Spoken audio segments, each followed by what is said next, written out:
Hello, നമ്മളിന്നുള്ളത് ബെൽഫാസ്റ്റിലുള്ള sir Thomas and lady Dixon പാർക്കിലാണ് കേട്ടോ. അപ്പം ഈ പാർക്കിന് ഒരു പ്രത്യേകതയുണ്ട്. ഇതിനകത്ത് ബ്യൂട്ടിഫുൾ ആയിട്ടുള്ളൊരു റോസ് ഗാർഡൻ ഉണ്ട്.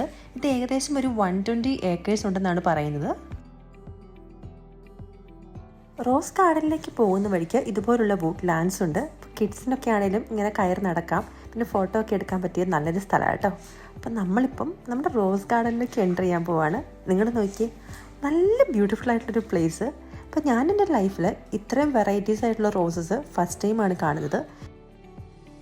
പിന്നെ ഒരുപാട് ഡിഫറെൻറ്റ് ഷെയ്ഡ്സിലുള്ള റോസസ് നമുക്കിവിടെ കാണാൻ പറ്റും. ഇങ്ങോട്ട് കയറി വരുമ്പോൾ തന്നെ നല്ല ഒരു സ്മെല്ലാണ്. പല പല റോസസിൻ്റെ എല്ലാം കൂടെ സ്മെല്ല് കൂടിയിട്ട് അങ്ങനെ ഒരു ഡിഫറെൻറ്റ് സ്മെല്ല്.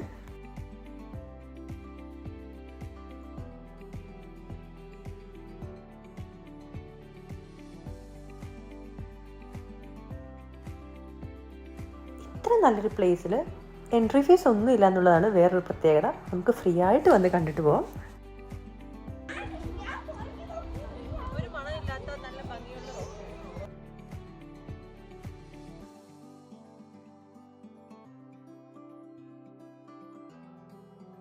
നിങ്ങൾക്കിത് കണ്ടപ്പോൾ മനസ്സിലായി കാണും, ഇത് ഒരേ ഏരിയയിൽ കുറേ ഇങ്ങനെ റോസസ് വെച്ചിട്ടുള്ള ഒരു ഗാർഡൻ അല്ല.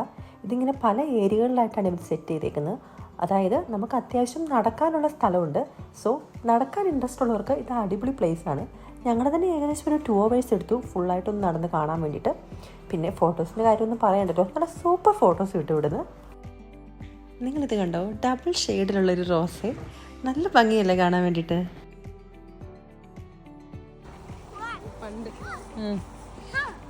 എൻ്റെ മുന്നേ ഉരുളലോട് ഉരുളൽ, എല്ലാവരും പല ദിക്കിൽ ഉരുണ്ടുരുണ്ട് ചെല്ലുന്നുണ്ട്.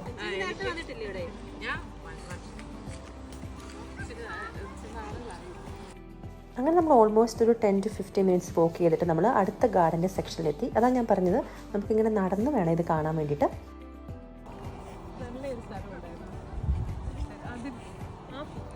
ജൂലൈ മാസത്തിലാണ് ഈ ഫ്ലവേഴ്സൊക്കെ ഇത്ര നന്നായിട്ട് നിൽക്കുന്നത്. അത് കഴിയുമ്പോഴത്തേക്ക് ഇത് മെല്ലെ കൊഴിയാൻ തുടങ്ങും. അതുകൊണ്ട് ആരെങ്കിലുമൊക്കെ കാണാനുണ്ടെങ്കിൽ ഇപ്പം തന്നെ വന്ന് കണ്ടോ കേട്ടോ. ഞങ്ങൾ എന്തായാലും ശരിക്കും എൻജോയ് ചെയ്തു. ഈവൻ കിഡ്സ് ആണെങ്കിലും അവർക്കും നന്നായിട്ട് ഇഷ്ടപ്പെട്ടു. അപ്പം ശരി, ഇനി വേറൊരു വീഡിയോയിൽ കാണാം. എല്ലാവരും ടേക്ക് കെയർ.